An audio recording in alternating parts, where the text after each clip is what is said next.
C'était une nuit glacée, où les étoiles brillaient faiblement dans un ciel clair. Le vent sifflait entre les arbres, apportant avec lui des éclats de givre.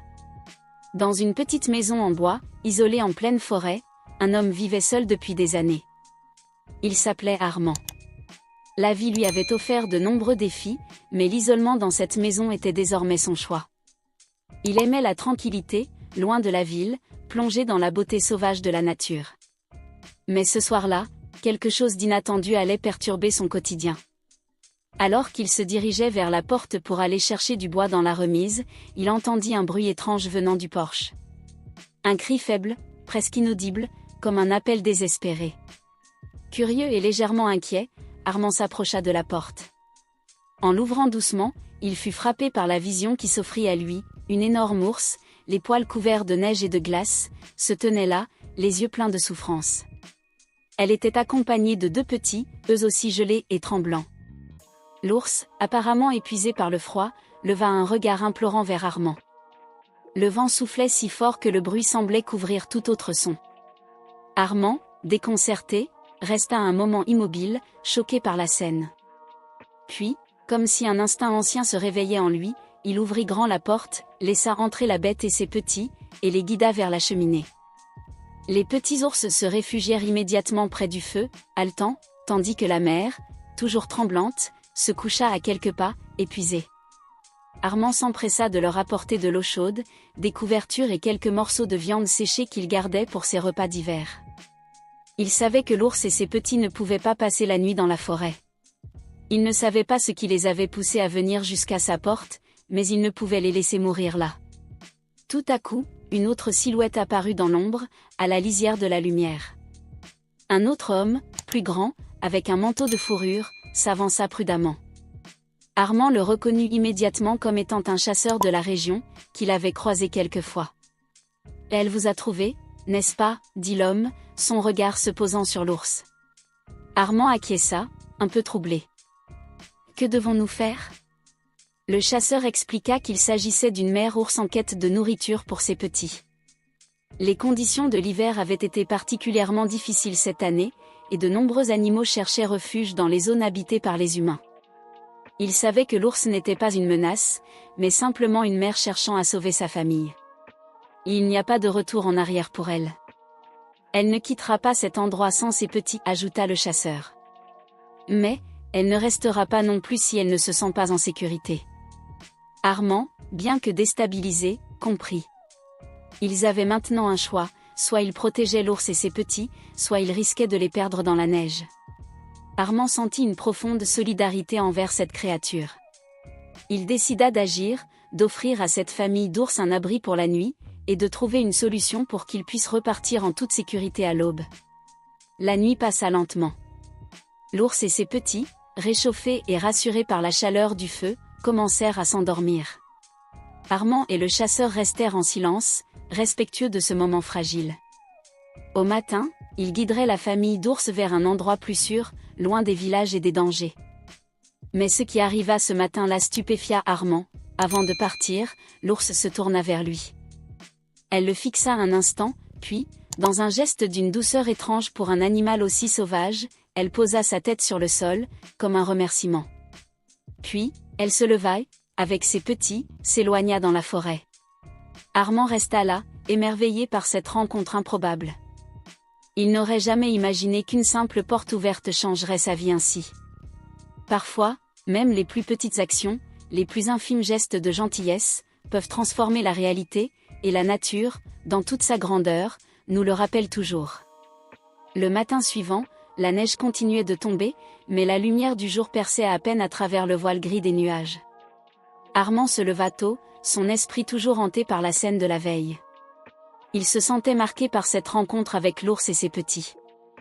Il avait l'impression d'avoir vécu un rêve étrange, mais lorsque ses yeux se posèrent sur la porte ouverte, il sut que ce n'était pas un rêve. Il était témoin de quelque chose de plus grand que lui. Le chasseur, qui avait veillé jusque tard dans la nuit, était déjà debout, en train de préparer une petite table avec du café et quelques biscuits de fortune. Il avait l'air calme, comme si ces genres d'événements n'étaient qu'une routine dans sa vie.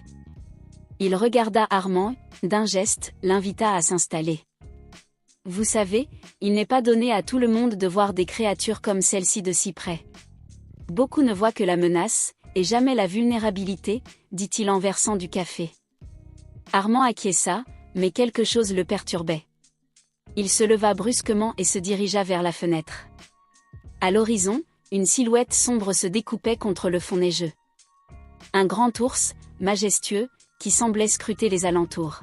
« Il est là, n'est-ce pas ?» demanda Armand, une inquiétude grandissant dans sa voix. Le chasseur hocha la tête. « Oui, c'est le mâle. Il est très protecteur. Si cet ours est venu ici, c'est qu'elle fuit quelque chose de sérieux. Peut-être la faim, ou peut-être lui. » Armand sentit une boule se former dans son estomac. Il savait que l'ours mâle n'était pas simplement un danger pour les humains, mais aussi pour les autres ours. Il était territorial, impitoyable dans sa quête de pouvoir, et un danger potentiel pour cette famille fragile qu'ils avaient abritée. « Que devons-nous faire ?» demanda Armand, inquiet. Le chasseur prit une profonde inspiration. « Ce n'est pas notre combat. Mais si vous voulez aider, il y a une chose à faire. Trouver un moyen de les éloigner de la zone avant qu'ils n'arrivent. » Le temps pressait. Il n'avait que quelques heures avant que l'ours mâle n'entre dans la forêt et ne commence sa recherche. Armand savait qu'il ne pouvait pas simplement les laisser partir à la merci de ce prédateur. Il se tourna vers le chasseur. « Nous devons les guider plus loin. Plus près des montagnes, où le mâle n'ira pas. » Ils préparèrent rapidement leurs affaires. Le chasseur, avec son expérience, avait un sens aigu de la direction. Ils prirent des vivres, des couvertures et quelques outils de survie. Armand savait qu'il avait pris une décision qui allait changer sa vie à jamais, mais il ne pouvait pas se résoudre à laisser cette famille d'ours se faire massacrer. Ils sortirent, et Armand appela doucement à l'intérieur de la maison. L'ours et ses petits se réveillèrent lentement. Lorsque l'ours aperçut les deux hommes, elle les fixa, comme si elle savait qu'il était temps de partir. Elle se leva, et ses petits, toujours un peu frêles mais déjà plus forts, la suivirent sans hésiter. Ils empruntèrent un sentier caché que le chasseur connaissait bien, un chemin secret à travers la forêt dense. Les heures s'étiraient, et la neige continuait de tomber, rendant leur progression encore plus difficile. Mais plus ils avançaient, plus Armand ressentait une étrange connexion avec cette famille d'ours, comme si un lien invisible les unissait désormais. Finalement, après une journée de marche épuisante, ils arrivèrent à une clairière cachée, protégée des grands prédateurs par les montagnes. Le chasseur s'arrêta et se tourna vers Armand. « Ici, ils seront en sécurité pour un temps. Mais il faut être rapide. Le mâle ne va pas tarder à suivre leur piste. » L'ours s'installa immédiatement avec ses petits, les rassemblant près d'un gros rocher qui les abritait du vent. Armand se sentit soulagé. Ils étaient à l'abri, pour le moment. Mais une question persistait dans son esprit. « Et maintenant ?» demanda-t-il, se tournant vers le chasseur. « Maintenant, nous devons retourner chez vous. Vous avez fait ce que vous deviez. Le reste appartient à la nature, » répondit-il, ses yeux scrutant la forêt. Ils firent demi-tour, se glissant à travers les arbres avec discrétion, pour ne pas attirer l'attention du mâle. Lorsqu'ils arrivèrent finalement à la maison d'Armand, la tension avait diminué, mais un sentiment d'accomplissement flottait dans l'air. Armand se tenait là, observant la forêt, sentant que la nature, avec toute sa beauté et sa brutalité, lui avait appris une leçon qu'il n'oublierait jamais. Quelques jours plus tard, alors qu'il pensait que tout était rentré dans l'ordre, il aperçut une silhouette familière se dessiner à l'horizon, tout près de sa porte. C'était l'ours. Cette fois, elle n'était pas seule.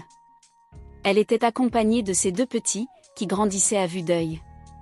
Elle s'arrêta à quelques pas de la maison, se tourna vers Armand, et d'un mouvement lent et mesuré, elle inclina la tête, un geste de gratitude. Puis, sans un bruit, elle s'éloigna, disparaissant dans les profondeurs de la forêt. Armand la regarda s'éloigner, un sourire léger aux lèvres. Il savait que, de cette rencontre, quelque chose en lui avait changé. Il n'était plus seulement un homme isolé dans la forêt. Il faisait maintenant partie de ce grand équilibre de la nature, un simple témoin de ses mystères. 4 Omini.